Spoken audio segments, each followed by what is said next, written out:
Bismillahirrahmanirrahim. Assalamualaikum warahmatullahi wabarakatuh. Alhamdulillahirrahmanirrahim.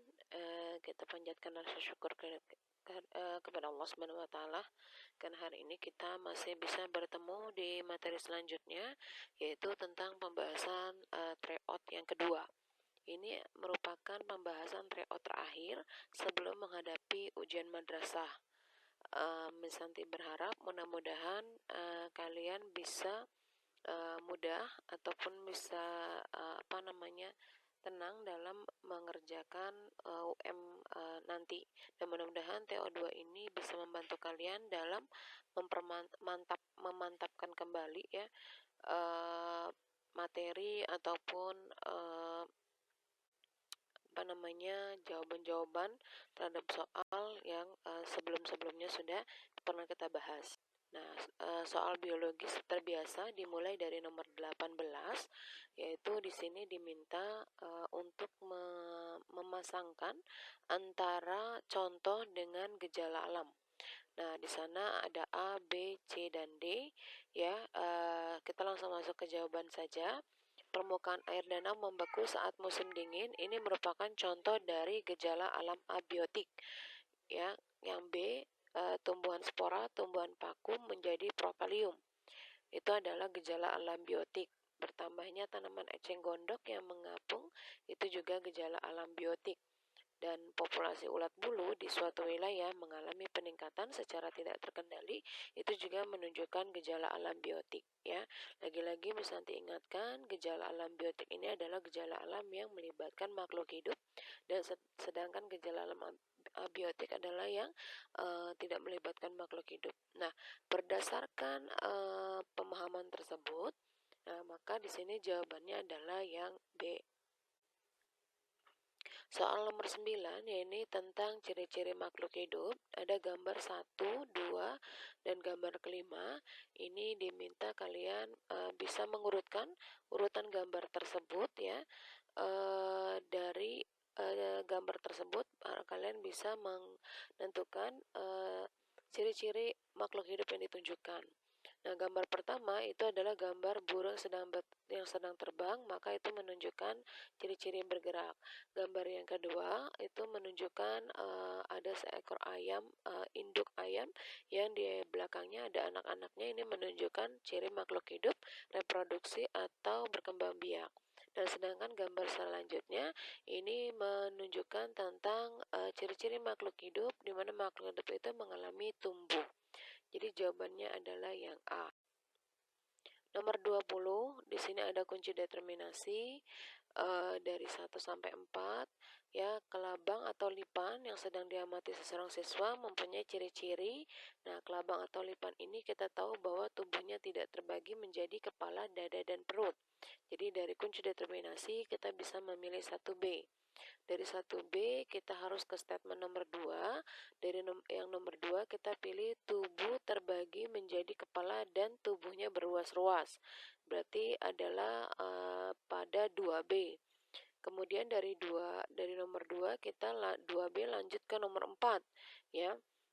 Kelabang atau lipan ini memiliki badan yang berbentuk pipih, berruas-ruas, dan tiap ruasnya terdapat satu pasang kaki. Nah, maka nomor 4 itu kita pilih yang 4A, sehingga kunci determinasi dari kelabang atau lipan ini adalah 1B, 2B, dan 4A. Nomor 21, ini ada gambar sebuah hewan ya, yang kita tahu itu adalah siput. Nah, di mana hewan siput ini punya tubuh yang lunak. Nah, kalau misalnya kita berbicara tentang hewan avertebrata itu terdiri dari beberapa filum. Dan filum yang menunjukkan bahwa hewan memiliki tubuh lunak itu dimasukkan ke dalam kelompok moluska. Jadi jawabannya adalah yang D.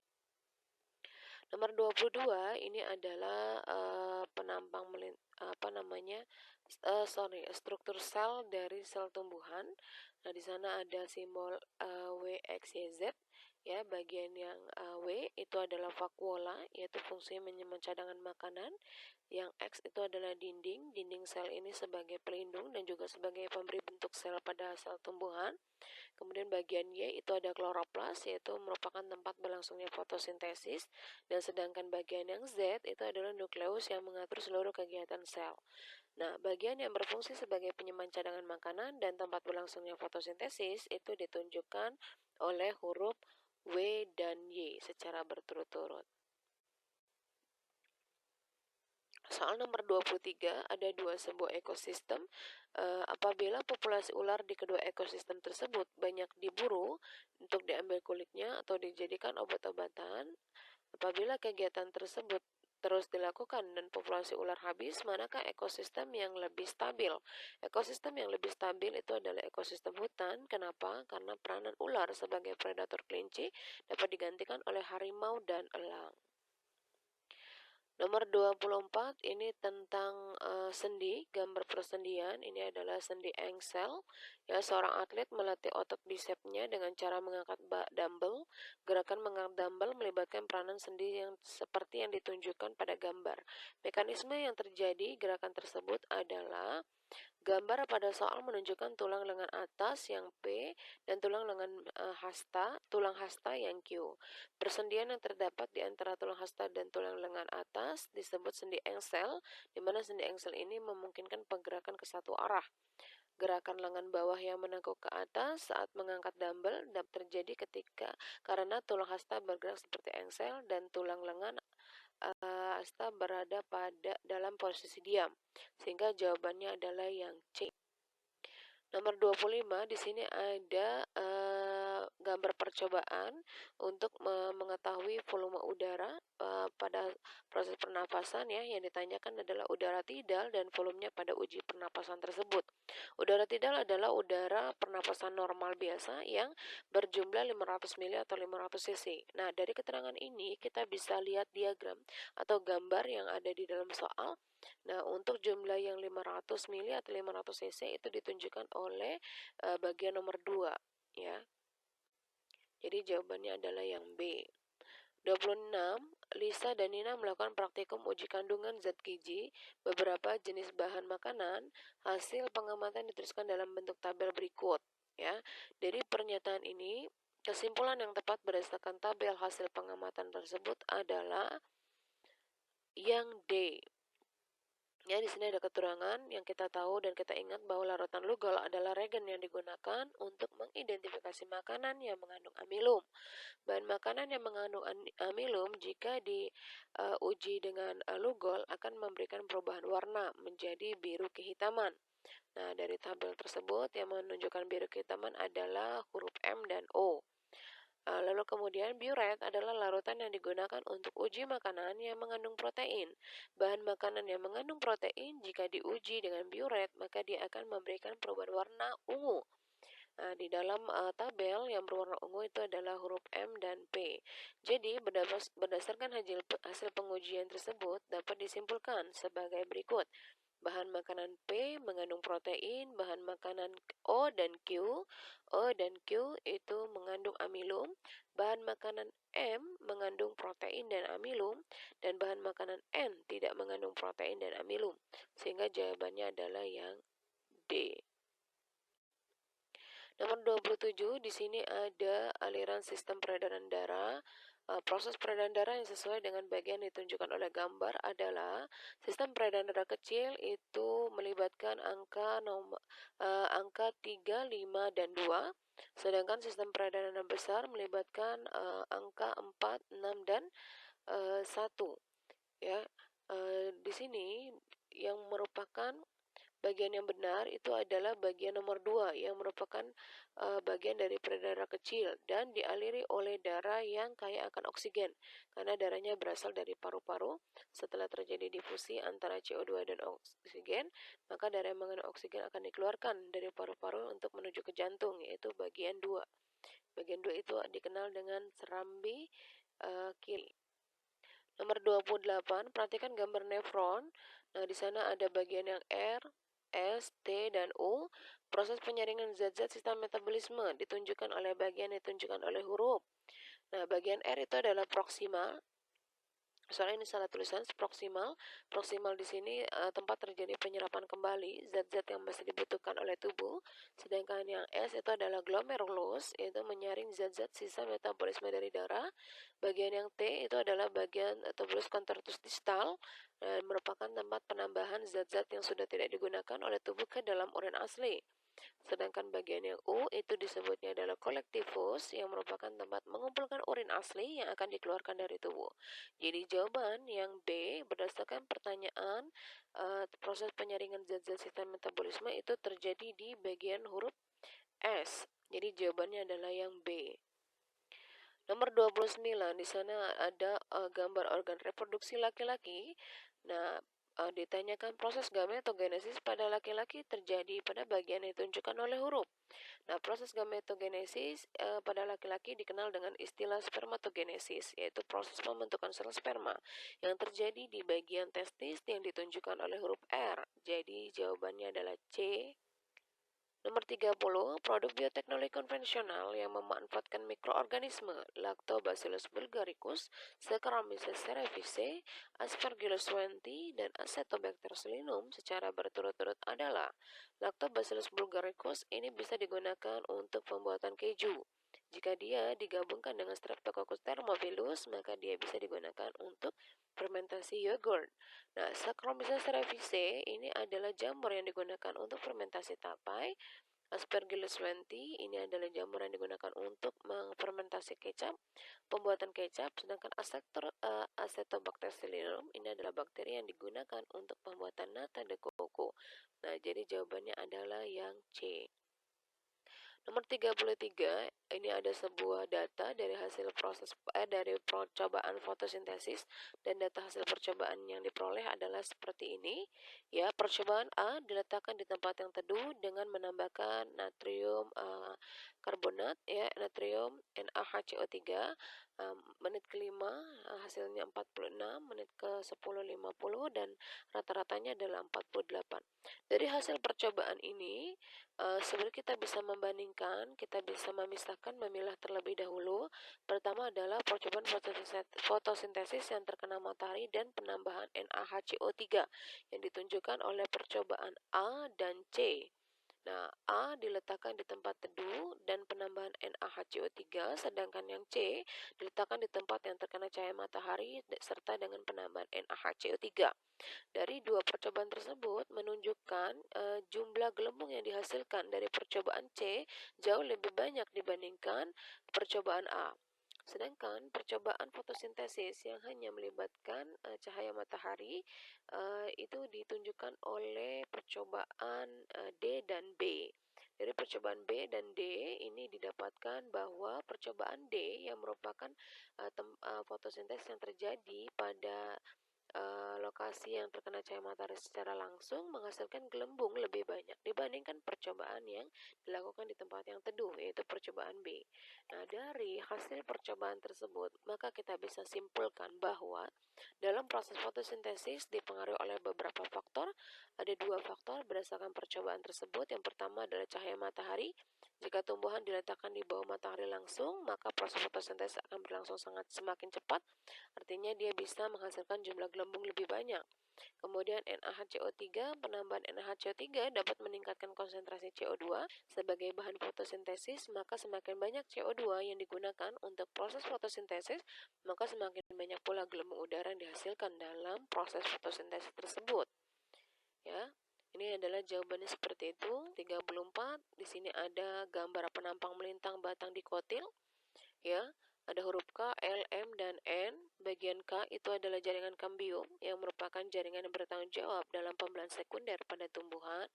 Yang L itu adalah bagian korteks yang merupakan tempat penyimpanan cadangan makanan pada tumbuhan. Bagian yang M ini adalah floem yang berfungsi mengangkut hasil fotosintesis dari daun ke bagian tumbuhan lain. Sedangkan yang N ini adalah xilem yang berfungsi mengangkut air dan garam mineral dari akar ke daun. Okay, the last question number 35, yaitu tentang pewarasan sifat. Seorang pemulia tanaman menyilangkan durian bergenotip K besar K kecil T kecil T kecil, yaitu biji besar daging tipis, dengan durian bergenotip K kecil K kecil T besar T kecil, biji kecil daging tebal. Dari persilangan tersebut dapat menghasilkan durian biji besar daging tebal. Apabila hasil tersebut disilangkan dengan induk pertamanya, maka bagaimanakah perbandingan genotip dan fenotip pada F2? K besar ini menunjukkan sifat biji besar, itu berarti dominan. K kecil ini menunjukkan mewakili sifat biji kecil, yaitu resesif. T besar mewakili sifat dominan, yaitu daging tebal, dan T kecil adalah daging tipis. Genotip K besar K kecil, biji besar daging tipis disilangkan dengan K kecil T besar T kecil, biji kecil daging tebal, akan menghasilkan durian biji besar daging tebal. Apabila F1 disilangkan dengan induk pertamanya, maka bagaimana rasio genotip dan fenotipnya? Pertama kita buat bagian persilangan, ya. K besar K kecil, T kecil disilangkan dengan K kecil T besar T kecil. Maka kita dapatkan kita dapatkan gametnya dari induk pertama K besar T kecil T kecil. Sedangkan dari induk kedua K kecil T besar K kecil T kecil. Nah, sehingga dari hasil persilangan tersebut didapatkan F1 K besar K kecil T besar T kecil, K besar K kecil T kecil T kecil, K kecil T besar T kecil, K kecil T kecil T kecil. Nah, dari soal didapatkan pernyataan tentang keturunannya menghasilkan biji besar daging tebal. Maka kita mengambil genotip yang K besar K kecil T besar T kecil. Untuk kita silangkan dengan induk pertamanya, yaitu K besar K kecil T kecil. Sehingga bagian persilangan kedua, nah di samping, gamet yang dihasilkan oleh induk pertama dari persilangan kedua adalah K besar T besar, K besar T kecil T besar, K kecil dan T kecil. Sedangkan gamet dari induk keduanya pada persilangan kedua itu adalah K besar T kecil, K kecil. Lalu kemudian mereka disilangkan bikin tabel persilangan, ya, untuk mendapatkan F2.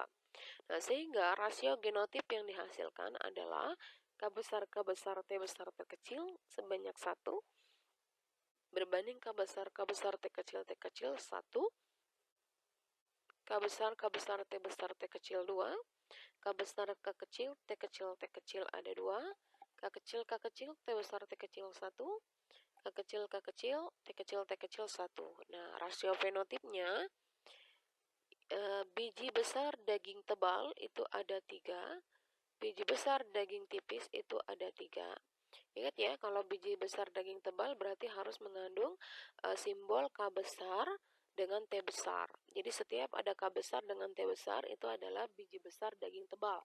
Di sana ada di rasio genotip biji besar daging tebal itu ditunjukkan dari simbol K besar T besar T kecil, K besar K kecil T besar T kecil. Jadi 1 tambah 2 berarti 3. Biji besar daging tipis berarti K-nya saja besar, ya. Setiap ada K besar itu adalah biji besar. Daging tipis berarti disimbolkan dengan huruf T kecil, ya. Yang di sana yang biji besar daging tipis ada K besar K kecil T kecil, lalu kemudian besar daging tipis ada K besar T kecil, berarti 1 tambah 2 itu ada 3. Kemudian biji kecil daging tebal itu 1, yaitu K kecil T besar T kecil. Biji kecil daging tipis itu 1, K kecil T kecil. Oke, sekian dan terima kasih. Itu pembahasan untuk TO2-nya. Silakan dipelajari dengan seksama, terutama bagian esai, biar kalian mengerti satu persatu bagaimana materi esainya, lalu kemudian bagaimana cara menjawab esai itu dengan baik. Oke. Nah, selamat selamat menempuh ujian nanti, ya, dan semoga apa yang Miss ajarkan bisa menambah wawasan kalian, bisa membantu kalian, bisa memudahkan kalian dalam menghadapi UM nanti. Oke, see you next meeting, ya. Mudah-mudahan kita bisa ketemu dan mudah-mudahan kalian diberikan kemudahan untuk menghadapi ujian-ujian berikutnya dan mendapatkan skor terbaik. Oke, wassalamualaikum warahmatullahi wabarakatuh.